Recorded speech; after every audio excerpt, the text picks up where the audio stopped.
Bonjour à tous. Depuis lundi, nous recevons les acteurs impliqués dans la prise en charge des personnes vivant avec le VIH-Sida. Aujourd'hui, nous abordons la question de la prise en charge en entreprise. VIH-Sida, quel accompagnement en entreprise est donc le thème de notre débat du 12-15. Et pour en parler, nous recevons Dr Trésor Mintsa. Il est médecin du travail. Docteur, bonjour. Bonjour et merci de me recevoir ici. C'est nous qui vous remercions d'avoir accepté l'invitation de Gabon 24. Merci à vous. Et à ses côtés, nous avons M. Alexis Ngemaobam. Il est le directeur par intérim à la Direction générale de la prévention du sida. Docteur, bonjour. Bonjour. DG, je me tourne tout de suite vers vous pour cette première question. Peut-on avoir un tableau, peut-être un tableau statistique des personnes vivant avec le VIH en entreprise? Bon, déjà, d'entrée de jeu, merci de nous avoir invités, de m'avoir invité. Et je rectifie tout de suite, je ne suis pas médecin, je suis un administratif. Et alors, pour répondre directement à votre question, on va parler simplement de la prévalence au niveau national. En 2012, lors de la dernière enquête démographique et de santé, elle était située à 4,1%. Et depuis 2021, toujours par enquête démographique et de santé, la prévalence est désormais située à 3,6%, avec une prédominance ou une féminisation de l'épidémie.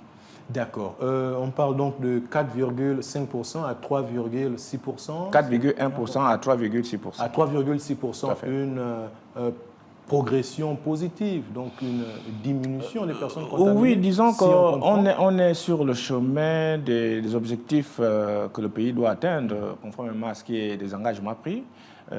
L'objectif, normalement, c'est atteindre moins de 1%, parce que l'ONU-SIDA développe ou définit les pays qui sont au-dessus de 1% comme étant des pays à épidémie de VIH généralisée.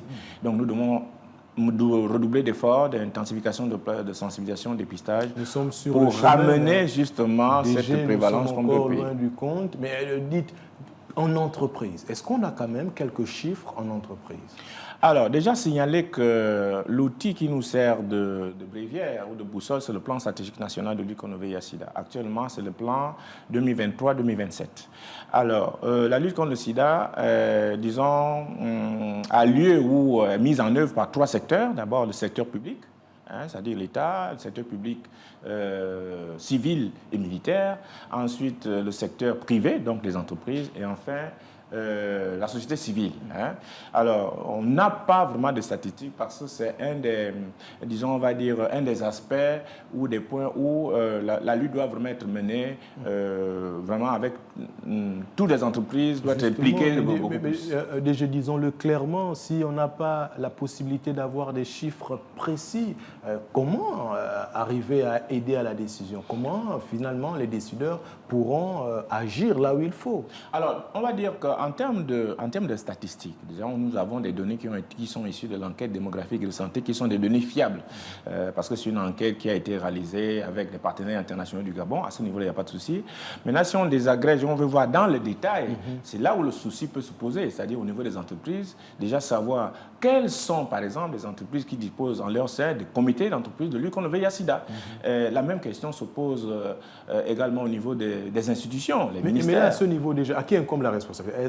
Ça incombe-t-elle aux entreprises ou, je veux dire, à l'administration? Bon, écoutez, les torts, on peut dire, ils sont quelque part partagés, mais du moment où l'État fixe le cap, vous vous souvenez que lors d'un conseil des ministres, je crois, du 1er juin 2011 à Koulamoutou, à l'époque, il avait été décidé que chaque entreprise, chaque administration devait avoir en son sein un comité d'entreprise. Bon.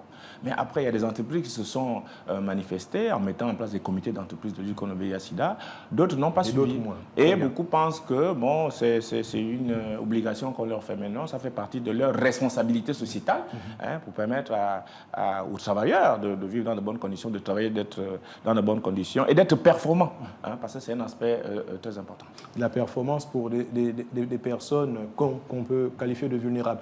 Docteur Mintsa, vous êtes médecin du travail.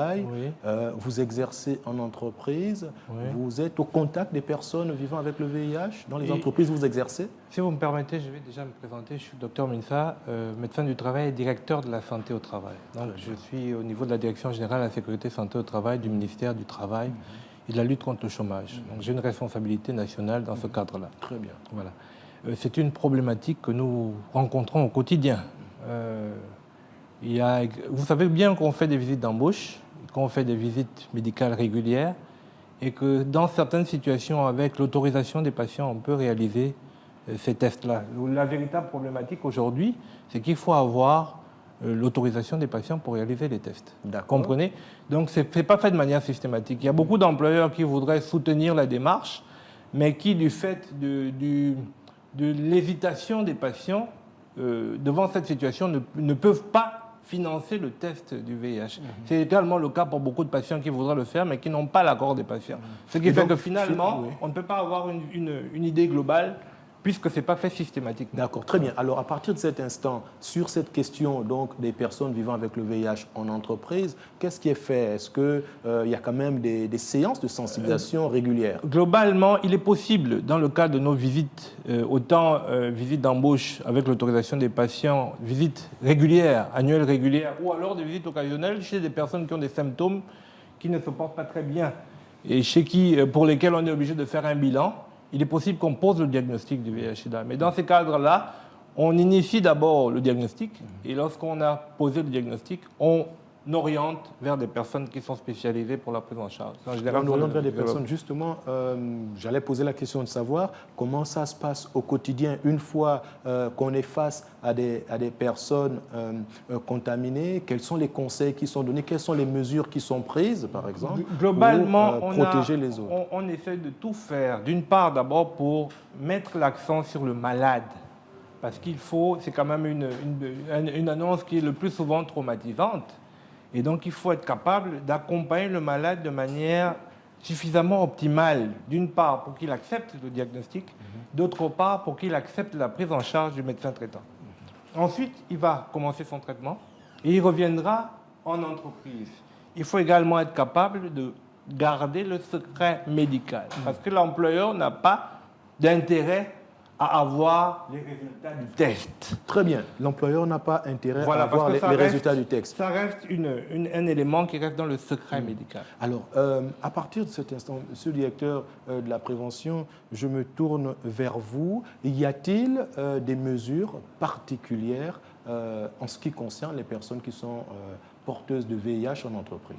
Alors, pour faire simple, pour aider peut-être les entreprises à aider, à soutenir plus efficacement leur personnel vivant avec le VIH, à la suite de ce que le médecin venait de dire, il vient de parler de l'aspect confidentialité. Parce qu'on voit souvent les gens, quand ils demandent le boulot, on demande à avoir le statut sérologique, ce qui est contre-productif, parce que le statut est censé rester confidentiel. Alors, il y a également au niveau de il faudrait que les entreprises arrivent à adopter des politiques de non-discrimination, parce qu'il faudrait qu'il y ait une égalité de chance entre les citoyens. On n'est pas sous-homme parce qu'on est séropositif. Au finish, il y a beaucoup de mesures, on en a 7 à peu près. Il faut arriver à une, on va dire une société, une entreprise, on va dire inclusive, où la personne vivant avec VIH se sent respectée, se sent considérée. Et je crois que c'est un appel ici qu'on peut lancer à l'endroit de toutes les entreprises pour que tous ces paramètres-là soient réunis. Évidemment, il y a l'aspect sensibilisation, information sur les modes de transmission, sur les modèles de prévention. Monsieur le directeur général par intérim de la prévention du VIH-Sida, mais pour y arriver, il faudrait que les gens aient l'information, il faudrait que l'employeur ait l'information, qu'il sache que parmi ces personnels, il y a des personnes qui sont vulnérables, il y a des personnes qui sont contaminées, et à partir de ce moment, peut-être prendre les mesures appropriées pour pouvoir garantir le respect des droits de ces personnes. Oui, docteur, 2 minutes simplement, quelques secondes. Peut-être dire que c'est l'occasion justement d'informer les chefs d'entreprise, les responsables d'entreprise qu'il y a cette possibilité. La responsabilité sociétale dont on parle, ce n'est pas simplement aider à construire des maisons, apporter de l'eau, l'électricité dans l'environnement de l'entreprise, mais c'est également ces aspects de santé où effectivement on doit pouvoir, on voit dans la plupart des entreprises, il y a des syndicats. Bon, les syndicats aussi peuvent se lever, que certains travailleurs peuvent se lever pour dire, bon, écoutez, il y a un aspect qui a été oublié, hein, par exemple au niveau de la prise en charge. Hein, docteur, si vous voulez peut-être... Oui, Oui, docteur, si oui, vous c'est permettez, pour aller vous dans le allez même sens. réagir. C'est Oui, pour aller dans mais, le même sens. en fait, je voudrais juste renchérir également avec une question parce qu'il y a quand même un problème qui se pose parfois. Il y a des comportements qui sont décriés sur la contamination intentionnelle. Comment prévenir ce type de fait? Oui, globalement, si vous me permettez déjà de revenir sur la problématique qui a été donnée tout à l'heure, de manière générale, l'employeur peut avoir une statistique des personnes qui vivent avec le VIH au sein de son entreprise, mais il n'aura pas les noms des personnes qui sont malades. Le principe, c'est que justement, au terme de la visite médicale, on transmet le bilan de tout ce qui a été observé du point de vue statistique. Très bien, mais docteur, Voilà. est-ce à dire donc que ces personnes vulnérables Oui. ne bénéficient pas d'un traitement particulier? Mais ces personnes vulnérables bénéficient d'un traitement particulier avec l'accompagnement du médecin du travail. D'accord. Parce que c'est le médecin du travail qui gère ces aspects avec le médecin traitant. Donc il y a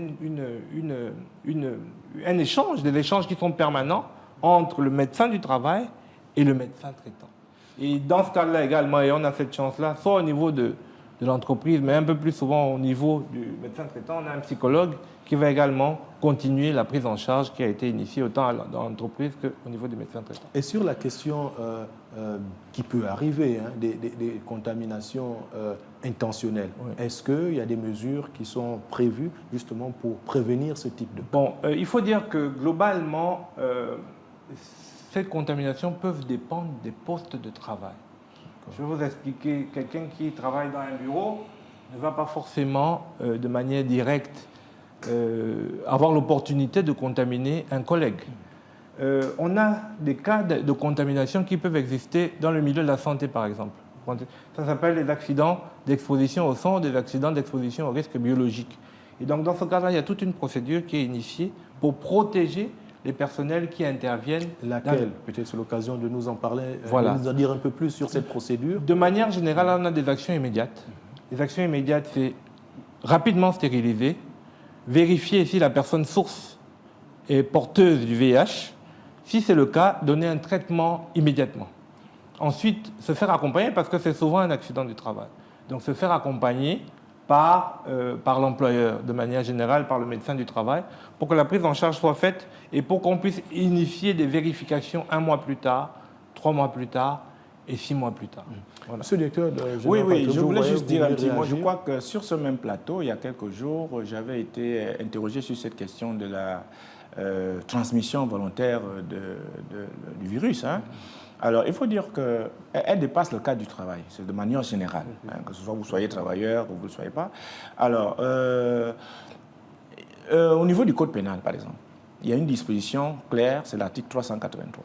Alors, dans cet article 383, il est clairement dit, vraiment, il n'y a pas matière à interprétation, même si vous n'êtes pas juriste, vous pouvez comprendre le sens de l'article, qui est dit à peu près ceci: quiconque se sachant atteint du VIH ou de toute autre infection sexuellement transmissible, de nature à mettre gravement la vie ou la santé d'autrui, est passible d'une condamnation de 15 ans et de 20 millions d'amendes au plus.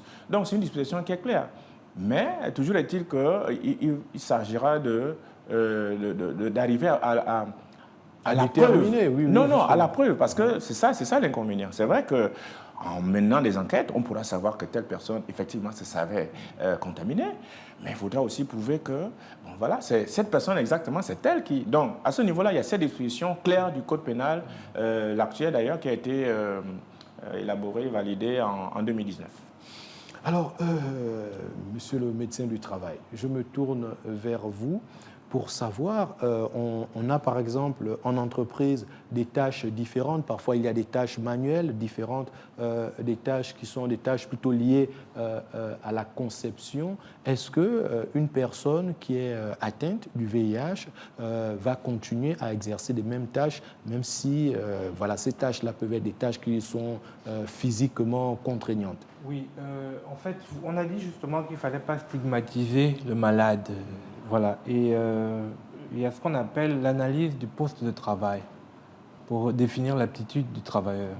Donc, en général, lorsqu'on est confronté à une pathologie, ça peut être le VIH ou un autre type de pathologie, nous allons analyser le poste de travail pour vérifier s'il n'y a pas de contre-indication à ce que le travailleur soit toujours affecté à ce poste de travail-là. Et là, qui fait cette analyse? C'est le médecin du travail.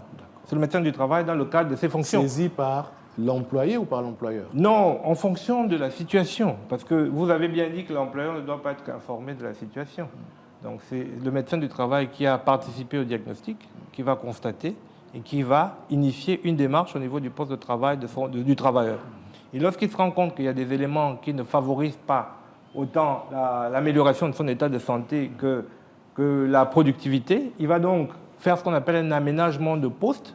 Donc il va modifier les éléments du poste de travail, ou alors il va initier un changement de poste. Donc il va suggérer à l'employeur de faire un changement de poste. On peut dire simplement... Docteur, on en parle là, effectivement, nous sommes sur un plateau, mais on en parle un peu de façon théorique. Avez-vous déjà été face à des cas pratiques où on a réussi à réaménager ces postes de travail? Parce que, quand même, on le sait, docteur, si vous permettez, déjà garantir les droits des travailleurs est un chantier inachevé, mais garantir encore les droits des personnes vulnérables, est-ce que de façon concrète, de façon pratique, vous avez déjà été face à des cas? Je vous parlerai sous deux volets. Je vous parlerai d'abord par rapport au volet en entreprise. En entreprise, j'accompagne jusqu'à aujourd'hui des personnes qui vivent avec le VIH et qui, aujourd'hui, les employeurs ne sont pas informés de leur situation.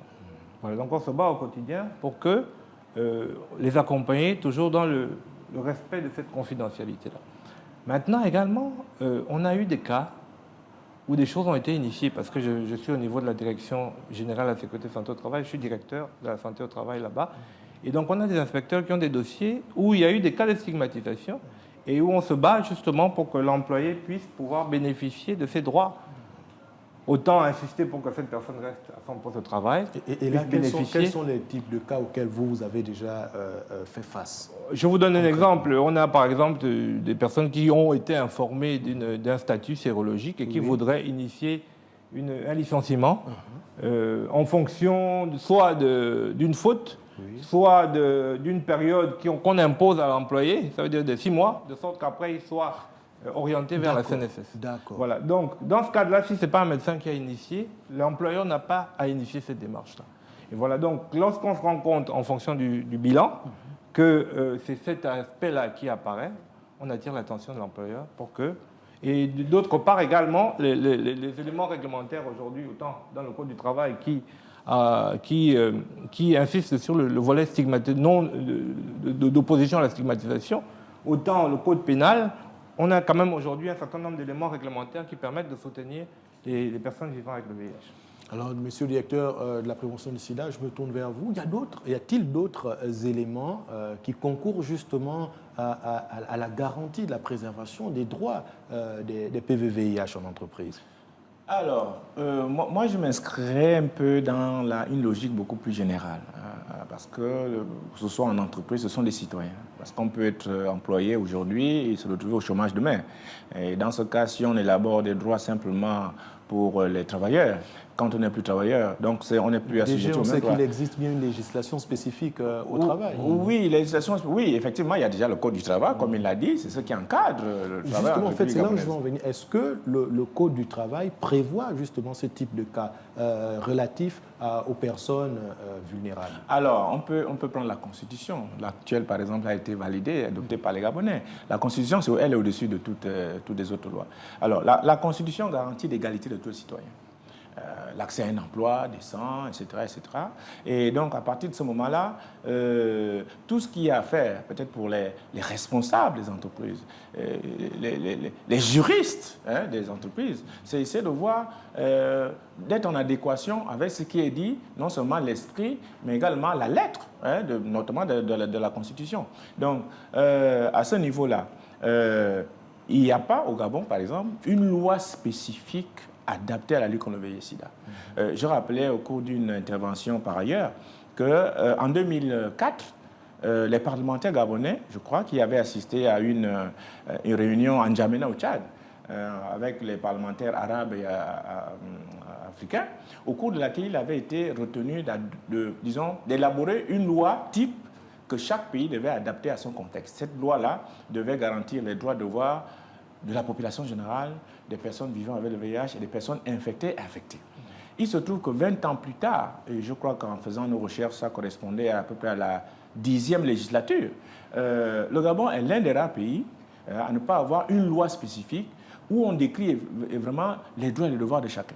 Alors vous allez au Togo, il y a une loi, vous allez même au Cameroun, il y a une loi, au Tchad, récemment, il y a une loi, en Centrafrique, il y a une loi, au Sénégal, est-ce que cet écueil peut être inhérent au fait que, on essaie d'appliquer le principe de l'égalité entre les citoyens? Oui, mais à partir du moment où le citoyen sait qu'il est protégé, il y a une loi qui est là, qui décrit ses avantages, ses devoirs et ses droits, mais à partir de ce moment-là, il sait sur quoi s'accrocher. Vous voyez, par exemple, il y a quelques années, l'affaire de la contamination volontaire posait problème. D'où le législateur, d'où le fait d'avoir pensé à une loi spécifique, surtout un article, dans le cadre de la transmission volontaire de la maladie, ou dans le chapitre qui est dédié à la mise en danger de la vie d'autrui. On a pensé enfin qu'il fallait rédiger spécifiquement sur légiférer oui, sur un aspect. Donc, à partir du moment où nos parlementaires, ils sont peut-être invités à le faire, il n'est pas trop tard, vont, et que les citoyens, parce que tout n'est pas d'élaborer une loi, il faut encore la diffuser, la ventiler, la faire connaître. Et surtout l'appliquer. Voilà, parce que, par exemple, cette disposition, elle n'est pas sûre. Oui, elle n'est pas sûre. Alors, docteur, je me tourne vers vous une dernière fois. Vous qui êtes au contact de ces compatriotes en situation de vulnérabilité, je voudrais savoir, on parle de l'entreprise et sur le traitement salarial, avez-vous eu comme ça des vents peut-être d'une égalité de traitement sur le plan salarial? J'aimerais véritablement revenir d'abord sur ce dont on a parlé tout à l'heure. Il y a des éléments du Code du travail qui demandent justement qui imposent à l'employeur de ne pas stigmatiser les travailleurs. Ça, c'est d'une part le statut général de la fonction publique en parle, mais également le décret 683 en rapport avec les congés. Parce qu'en général, dans le cas du VIH-Sida, on peut entrer dans une phase où on a besoin d'un traitement et d'un accompagnement particulier. On parle également de ce type de profil pathologique. Maintenant, je n'ai pas, autant à mon niveau qu'au niveau de la Société gabonaise de santé au travail, où on a tous les médecins du travail, autant au niveau même de l'inspection du travail, je n'ai pas vent d'une situation où on aurait modifié un salaire parce que la personne vit avec le VIH. Très bien. De manière générale, c'est souvent des situations où la personne tombe malade, a besoin de respecter son secret médical, ne transmet pas les documents médicaux. Parce que pour ne pas venir au travail, il faut un arrêt médical de travail. Donc ne transmet pas les données médicales, les documents médicaux à temps. À l'employeur. Voilà, ce qui fait que l'employeur se retrouve confronté à une situation où le travailleur n'est pas présent à son poste de travail, commence à se poser des questions, voudrait initier une démarche de licenciement. Et c'est justement en menant ces enquêtes qu'on se rend compte que la personne était hospitalisée, chez cette personne avait posé le diagnostic du VIH, et on essaie de rattraper la démarche. C'est aussi l'occasion pour nous d'insister sur les normes. Lorsqu'on est malade, on transmet un arrêt médical de travail. Et ce n'est pas l'ordonnance, ce n'est pas le bilan biologique ou le bilan radiologique qui pourrait couvrir quelqu'un qui est malade. C'est un arrêt médical qui est transmis par le médecin. Et donc, quand vous allez en consultation et que vous n'allez pas bien, il faut bien insister sur la nécessité d'avoir, en sortant de la consultation, un arrêt médical que le médecin aurait donné pour justifier la période d'inaptitude d'origine médicale. Voilà, très bien, donc peut-être un dernier tour de table, il ne nous reste plus beaucoup de temps.